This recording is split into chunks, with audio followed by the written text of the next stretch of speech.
a la ingeniera Tatiana Davis Monzón, quien es la directora general de la Comisión Estatal del Agua. Qué gusto saludarla. Bienvenida. Muy buenos días, muchas gracias. Muchísimas gracias por estar con nosotros. Luego escuchamos, vemos también el concepto, ¿no? Para que lo entendamos de alguna manera y se aterrice aguas residuales. Y en este caso el tratamiento de las aguas residuales. El gobierno del estado viene desarrollando pues obras de infraestructura, lo acabamos de ver en algunas regiones, principalmente Loreto y otras zonas importantes también, plantas, pero también en este caso estas obras en materia de saneamiento, pero más allá de esta infraestructura, ingeniera, ¿de qué manera se da este tratamiento en las aguas y que generan estas aguas residuales municipales y cómo es que se mejora la calidad de vida de las comunidades, de las ciudades? Sí, mira, es importante decir cuáles son las aguas residuales municipales, que son básicamente las que se producen de manera doméstica en nuestros hogares o en algunos comercios, ¿no? O negocios en las escuelas. Entonces, de manera natural, la naturaleza o los cuerpos de agua o los cuerpos receptores tienen una propiedad de que purifican o quitan la contaminación.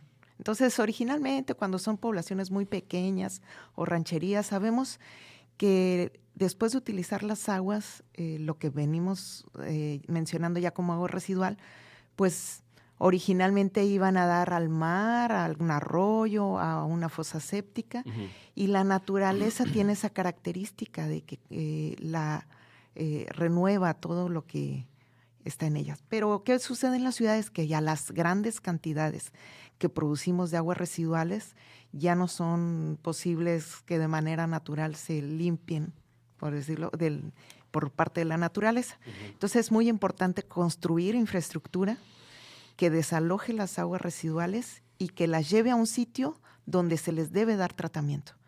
Y ese tratamiento de aguas hay muchos métodos, pero se trata de como reproducir la manera natural de que tiene la naturaleza, claro, pero acelerada, de una manera acelerada. Entonces, esos son los sistemas de tratamiento. Y es por eso que vemos las famosas PETAR, las plantas de tratamiento de aguas residuales. ¿Que hay cuántas en el estado? Prácticamente todas las localidades que tienen drenaje o alcantarillado deben contar con una planta de tratamiento. De hecho, cuentan con una planta de tratamiento. Sí. Aquí el detalle sería, hay algunas que funcionan de manera adecuada y hay otras que ya requieren una renovación, reposición o que no están funcionando bien.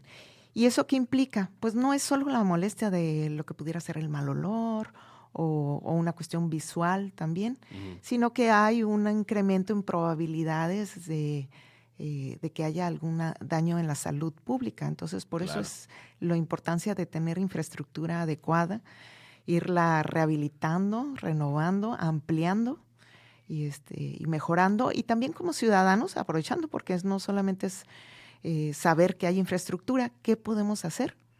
Y esto lo hemos dicho en otras ocasiones, para que este sistema de recolección y tratamiento de aguas residuales funcione mejor, como ciudadanos, una es no echar la basura al alcantarillado, no echar basura a los sanitarios, tampoco a las alcantarillas, aunque estén abiertas, no es una manera de desalojar. Exacto. No. Y también no exagerar en el uso de químicos en la limpieza. Por ejemplo, muchas veces las amas de casa o las personas que se dedican, digamos, a la limpieza, utilizan muchos químicos para desinfectar, para lavar, para limpiar. Y esos químicos, al llegar a las plantas de tratamiento, las PETAR que mencionas, se afectan, ¿no? Entonces, no usar demasiado, ¿no? O sea, siempre lo indispensable solamente. Así es. Ahora, ¿qué pasa? Y sabemos, ya entendemos que se tiene la infraestructura, algunas están en proceso también de rehabilitación, otras de nueva creación. ¿Qué pasa? En este caso, mencionaba hace un momento en general el tema de posibles afectaciones, ¿no? Si no se da el tratamiento adecuado o correspondiente, ¿qué tipo de afectaciones podrían generar además en la ciudadanía? Pues hay la proliferación de bacterias cuando las aguas residuales, sobre todo cuando se estancan las aguas residuales. Mientras están en movimiento es menos el problema, menos la emisión de malos olores, el problema es el estancamiento y por supuesto el derrame de aguas cuando la infraestructura se tapa. Se colapsa, ¿no? Se colapsa, entonces lo vemos y pues hay que hacer el aviso al organismo operador para que lleve a cabo la limpieza, pero lo mejor siempre es prevenir. Claro. ¿No? Y ayudar, como en este caso, en las casas, restaurantes también tienen sus propios procesos, talleres, todo esto, ¿no? Importantísimo, sí, o sea, las grasas y aceites Sí. son el principal tapón. Casi pudiéramos decir que el 80% de los problemas de derrames Son los tapones que se son los generan. tapones que se generan por verter grasas y aceites a la coladera, ¿no? Por eso es importante también estos procesos que tienen los talleres, las empresas, precisamente, y que bueno que además se les reconozca, ¿no? A ver, tú estás cumpliendo muy bien por eso, pero hay quienes no cumplen. Sí, así es. Hay una norma. Ellos deben Sí. instalar forzosamente estos que mencionas, talleres, restaurantes, los atrapagrasas, ¿no? Ajá. Sin embargo, también en nuestras casas, ¿qué podemos hacer con los aceites y las grasas después de que se utilizan en la comida o en alguna otra actividad? Lo mejor es separarlos, o sea, ver en algún Un recipiente. recipiente con tapa, los PET, o sea, de Ajá, estas sí. botellas PET que conocemos, ahí disponerlos. Y, por ejemplo, cuando hay campañas. las campañas de reciclaje, ahí reciben el aceite Ujú. para darle un tratamiento o una disposición adecuada.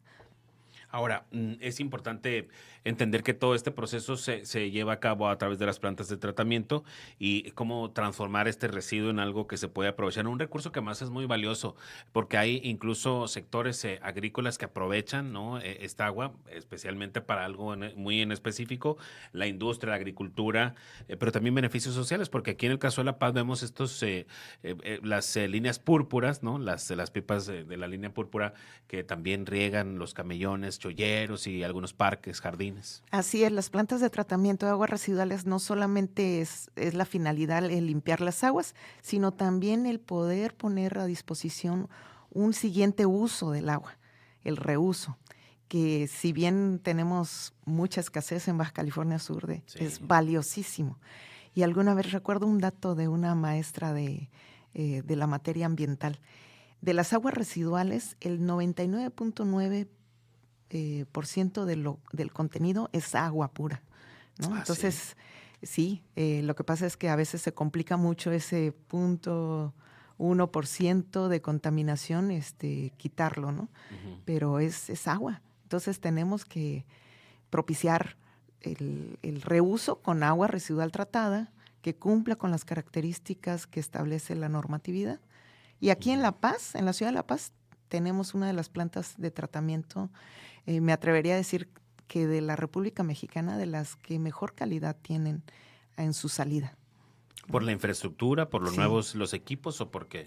Por la infraestructura y operación que tiene, que también son procesos muy costosos, valga la pena decirlos, o sea, y es únicamente a través del pago que hacemos del recibo del agua que se tienen recursos para que operen de manera adecuada las plantas de tratamiento. O sea, un Entonces, porcentaje del recibo del agua. así es. Por eso es Organismo Programa Municipal del Sistema de Agua Potable, Alcantarillado y Saneamiento, ¿no? Sí. Y yo sí invito a la ciudadanía, ahorita aprovechando tu Sí. espacio, que cuando pagamos el recibo del agua, en realidad la infraestructura de agua potable es lo menos costoso. Luego sigue en ese orden la infraestructura de alcantarillado y lo más costoso de todo es el tratamiento de las aguas residuales. Ah, ¿No?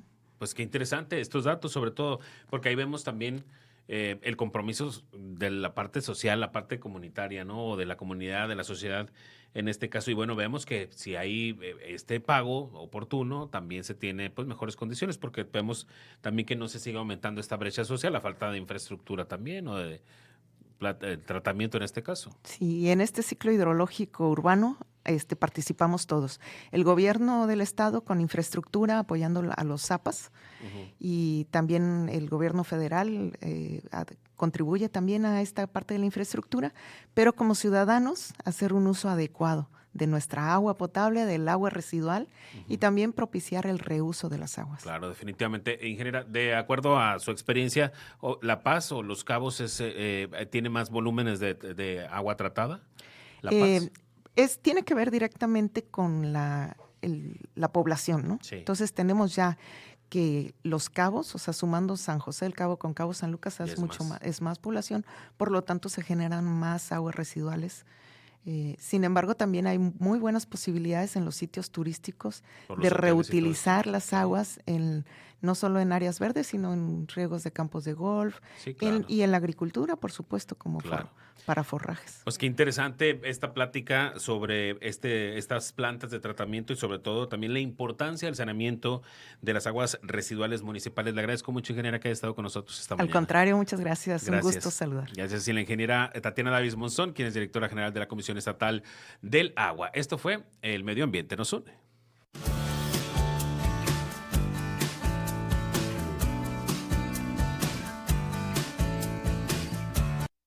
Perfecto. Es tiempo de ir a una pausa. Son 8 de la mañana con 45 minutos. Siga con